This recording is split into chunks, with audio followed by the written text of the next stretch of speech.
എന്താടാ നീ എന്നോടൊന്നും തോന്നരുത്. എന്ത് തോന്നല്? എനിക്ക് അവളുടെ മുഖം മനസ്സിൽ നിന്ന് പോകുന്നില്ല. ആരുടെ? സ്വാതിയുടെ.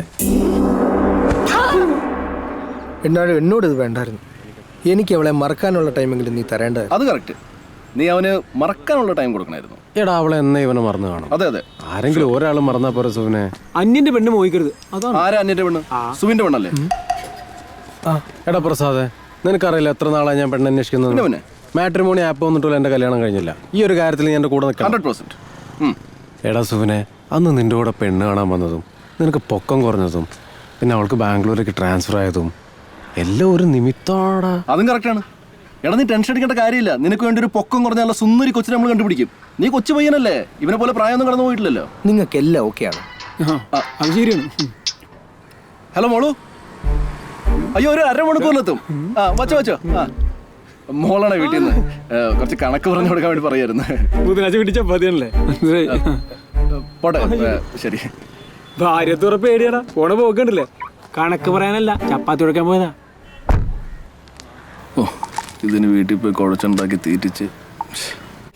500 ಇಲ್ಲಪ್ಪ, 100 ರೂಪಾಯಿ ನೋಟ್ ಮಾತ್ರ ಇರೋದು. Please fill this. Okay sir.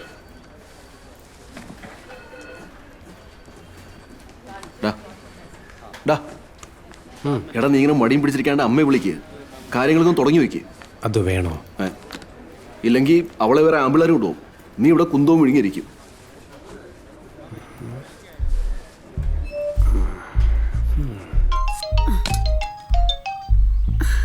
Hello hello അമ്മേ. എന്താടാ? അല്ല പിന്നെ എന്തൊക്കെയുണ്ട് വിശേഷങ്ങൾ? ഓ ഒന്നുമില്ല. അത് പിന്നെ മറ്റവളെ പ്ലീസ് ഫിൽ അപ്പ്. അവൾക്ക് ഹോസ്റ്റലൊക്കെ സംഘടിപ്പിച്ചു കൊടുത്തു. ആർക്ക്? മറ്റവളില്ലേ, ദിവ്യയുടെ കൂട്ടുകാരി. ഓ അറിഞ്ഞായിരുന്നു. അവളൊരു വാക്ക് വിളിച്ച് ദിവ്യയോട് പറഞ്ഞില്ല. ഇവളിവിടുന്ന് അങ്ങോട്ട് വിളിച്ചപ്പോഴാണ് വിവരം അറിയുന്നത്. ഒരു വാക്ക് വിളിച്ചു പറയണം, അതല്ലേ അതിന്റെ മര്യാദ. അതെ അല്ലേ? Hello hello. Naughty sir. എന്താ അവർക്കൊന്ന് വിളിച്ചാല് അതൊരു മര്യാദയല്ലേ? എല്ലാത്തിനും ഞാൻ മര്യാദ. ആദ്യം നീ മര്യാദ പഠിക്കും, എന്നിട്ട് മറ്റുള്ളവരെ മര്യാദ പഠിപ്പിക്കും. Idiotic fellow. താനെന്തോടെ ഇവിടെ ഇരിക്കുന്നത്? അയ്യോ കസ്റ്റമർ ആയിരുന്നു. എല്ലാ ഇഡിയറ്റ്സാണ്. എടാ നിനക്ക് അവളോട് നേരിട്ട് വിളിച്ചെങ്കിൽ ചോദിച്ചാലെന്താ? അത് ഓ, ഇനി ഇഷ്ടമാണെന്നെങ്ങാനും പറഞ്ഞാൽ നിന്റെ ജാതകം പ്രശ്നമല്ലേ? അത് ശരിയാണ്. ആ നവഗ്രഹങ്ങളുടെ കൂട്ടത്തിൽ യാതൊരു കാരണമല്ലാതെ പ്ലൂട്ടോയെ പുറത്താക്കിയിരിക്കുന്നത്. ആ സമയം കൊണ്ട് ചൊവ്വ എങ്ങാനും പുറത്താക്കിയിരുന്ന എത്ര കല്യാണം നടന്നേനെ. കഷ്ടം. എടാ അതവിടെ നിൽക്കട്ടെ, ഒരു ഐഡിയ ഉണ്ട്. നീ നിന്റെ വീട്ടുകാരെ കൊണ്ട് അവരുടെ വീട്ടുകാരെ കൊണ്ട് വിളിപ്പിക്കും. നിങ്ങൾ രണ്ടുപേരും അല്ലാണ്ട് മൂന്നാമതൊരാൾ അവളെ കെട്ടരുത്.